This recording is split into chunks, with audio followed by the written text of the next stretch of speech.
Okay, there's some sweet peppers, a few jalapeno peppers, some beets, some Swiss chard, a few zinnias, a few marigolds, a cosmos, lots of cucumbers.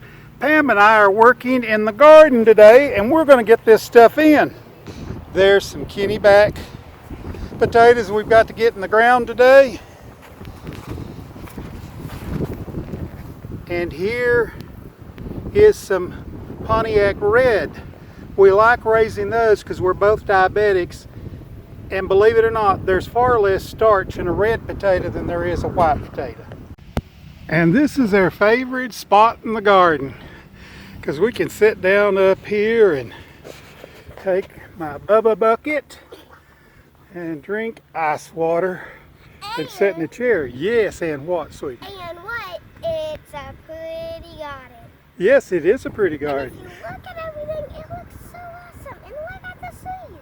Yeah, that's Pam's granddaughter, Nadia.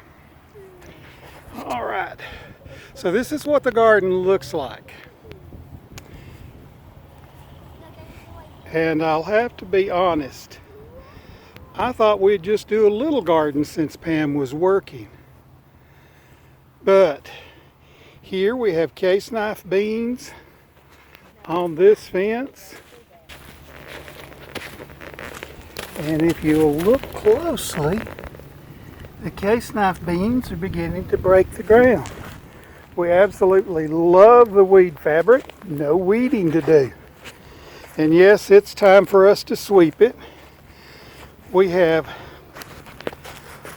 lots of little yellow crookneck squash coming up.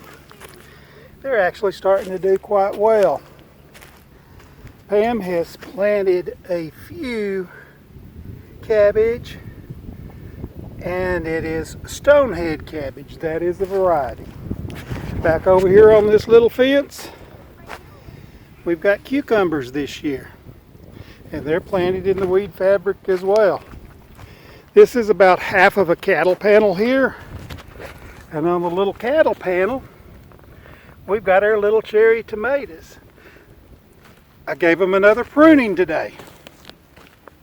Yes, I cut most of the limbs off, and some of them had bloom buds on the lower limbs, but I don't want those on the ground. I want to make sure I get them picked up.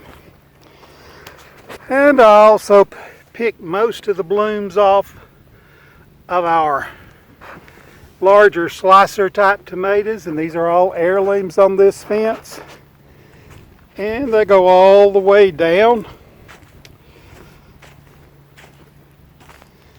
It looks like I'm going to have to bring 4 more plants that I've got started at the house to finish out this row. Today we've planted some Craig's Grande jalapeno peppers, as well as a few sweet peppers. And you know, Pam and I break lots of rules. We really do.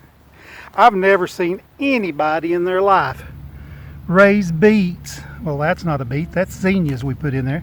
But raise beets in holes in weed fabric. I wonder if we can do it. We're certainly going to give it a try. Pam and I don't worry about something if it doesn't work. If we try it and it works, that's great. If we try it and it fails, we just know not to do it again.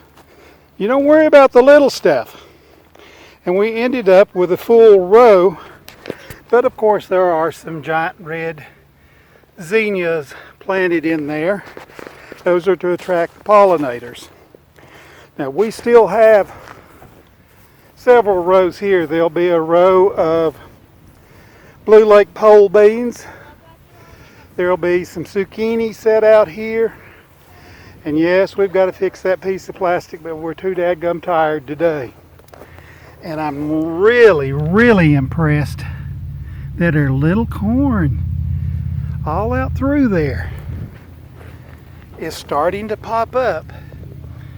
Yes, it's kind of hard to believe that we set out as much corn as we did, but We set out 2 full rows. That's what we grew in 2019.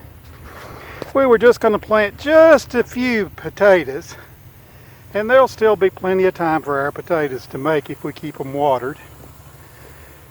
What was going to be just a partial row has ended up being 3 full rows all the way across the garden. And you can't tell that we've got anything planted down here. This ground has not been worked, this little section here, from about where that water bucket is down. We've never gardened it. So our garden's bigger than it's ever been.